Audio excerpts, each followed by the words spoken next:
so much for giving us this first budget interview to a streaming service and a private news channel. Through this interview, you will reach the length and breadth of the country through all our News 18 channels, CNBC TV 18, CNN News 18, News 18 India, and a slew of digital properties, moneycontrol.com, First Post, and news18.com. Thank you so much for this. My first question, this is your fifth budget. You were navigating two epochal events in the last couple of years. One was the ongoing pandemic and its impact, and the other was the war in Ukraine. What I would like to understand from you is what was going on in the mind of Nirmala Sitharaman, and how she was dealing with policy making in these last 5 historic years.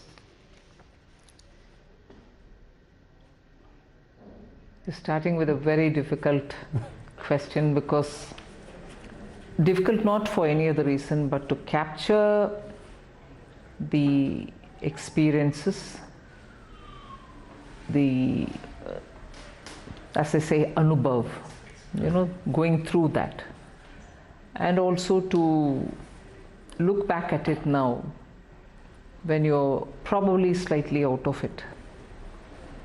It's very difficult to describe in, let's say, a short, brief answer. I can understand.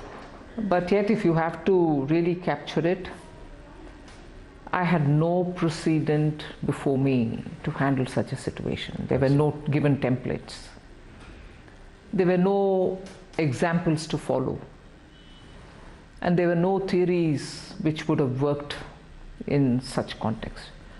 So essentially, we were going by continuous conversation with all kinds of stakeholders.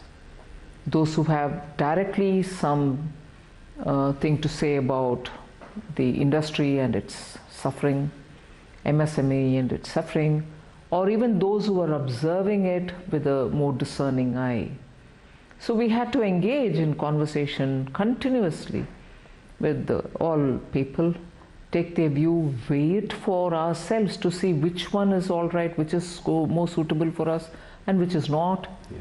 And also take courage in saying it may not work out for us in one particular way, because eventually somewhere all this has got to be answerable.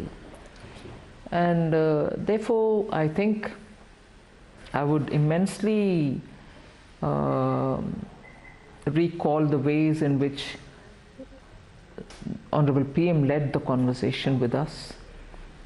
He would never tire himself from meeting us. He would never say, not today.